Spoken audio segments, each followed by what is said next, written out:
Hello friends, இன்றைக்கி அருமையான ஒரு நெத்திலி கருவாட்டு தொக்கு தான் பார்க்க போகிறோம்.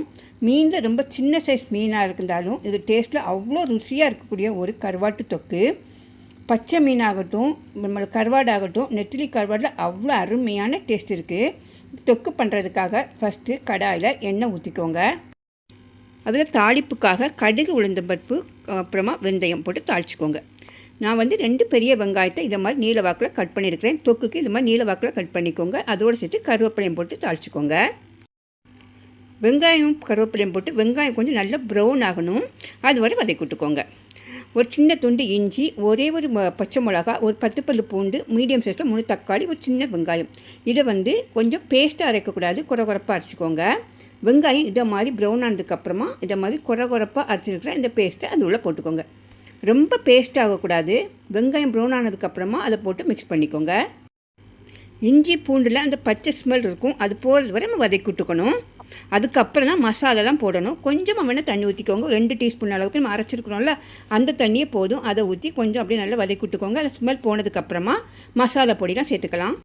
வத்தல் பொடி, மல்லிப்பொடி, ஜீரகத்தூள், அப்புறமா மஞ்சள் பொடி. நீங்கள் காரத்துக்கு தகுந்தவாறு வத்தல் பொடிலாம் போட்டுக்கோங்க. இதை கொஞ்சம் தண்ணி ஊற்றி நல்லா பேஸ்ட்டு மாதிரி ஆக்கி அதை போட்டுக்கோங்க. அதை மசாலாவை போட்டு நல்லா மிக்ஸ் பண்ணி விட்டுக்கோங்க. மசாலா நம்ம அரைச்சிருக்க பேஸ்ட்டு, வெங்காயம் எல்லாம் சேர்ந்து நல்லா மிக்ஸ் ஆகி வரணும், அது வரை வதக்கி விட்டுக்கோங்க. கொஞ்சம் மூடி வச்சு வதக்கி விட்டுக்கோங்க.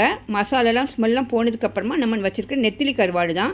ஆனால் கருவாடு சீக்கிரமாக வந்துடும். இதுவே ஒரு தொக்கு பதத்துக்கு கொஞ்சம் எண்ணெய் பிரிஞ்சு வர டைமில் நல்லா கழுவி க்ளீன் பண்ணி வச்சுருக்கிற நெத்திலி கருவாடு, அது தலையெல்லாம் எடுத்துக்கோங்க. நீங்கள் ஒரு 2-3 வாட்டி கழுவிக்கோங்க. நல்லா கழுவினதுக்கப்புறமா தலையை எடுத்துகிட்டு நம்ம வச்சுருக்குள்ள மசாலா அதோடு சேர்த்து மிக்ஸ் பண்ணிக்கோங்க. எப்போவுமே உப்பு கருவாடு பண்ணுறப்போ அந்த கருவாட்டிலையும் உப்பு இருக்கும், அதனால் உப்பு ஃபஸ்ட்டே போட்டுறாதீங்க. எனக்கு இந்த நெத்திலி கருவாடில் உப்பு இல்லை, அதனால் நான் உப்பு இந்த டைமில் உப்பு போட்டுக்கிறேன். தேவையான அளவு நீங்கள் பார்த்து போட்டுக்கோங்க. உப்புலாம் போட்டு கருவாடு அந்த மசாலா எல்லாம் சேர்ந்து சூப்பராக ஒரு அருமையான நெத்திலி கருவாடு தொக்கு கிடைக்கும் ஃப்ரெண்ட்ஸ். இந்த தொக்கு பண்ணி நீங்கள் எந்த சாதத்துக்கு சூப்பராக இருக்கும். ஒரு சாம்பாருக்காகட்டும், ஒரு டால் ஆகட்டும், ஒரு ரசம், எதுக்குனாலும் அவ்வளோ அருமையான டேஸ்ட்டாக இருக்கும். நல்லா எல்லாம் ஃபினிஷ் ஆனதுக்கப்புறமா கொஞ்சம் சின்னதாக தாளிப்பு கூட போட்டுக்கோங்க. இன்னும் கொஞ்சம் சூப்பராக எடுத்து கொடுக்கும். இது நம்ம வெறும் குழம்பு இல்லாமலே இந்த தொக்கு மட்டும் கூட வச்சு சாப்பிடலாம். அவ்வளோ அருமையான சூப்பரான ஒரு நெத்திலி கருவாட்டு தொக்கு. இதே மாதிரி ட்ரை பண்ணி பாருங்கள். டாலுக்கெலாம் வச்சு சாப்பிட்டா அவ்வளோ ஒரு எம்மியான டேஸ்ட்டாக இருக்கும். நம்ம எப்போவும் சாப்பிட்றத விட அதிகமாக கூட சாப்பிடுவோம். அவ்வளோ டேஸ்ட்டான ஒரு நெத்திலி கருவாடு தொக்கு ஃப்ரெண்ட்ஸ். ஒரு டிஃப்ரெண்ட்டான டேஸ்ட்டில் ஒரு அருமையான நெத்திலி கருவாடு தொக்கு. இதே மாதிரி ட்ரை பண்ணி பாருங்கள். பிடிச்சிருந்தால் லைக் பண்ணிக்கோங்க ஃப்ரெண்ட்ஸ். நம்ம சேனல் சப்ஸ்கிரைப் பண்ணிக்கோங்க.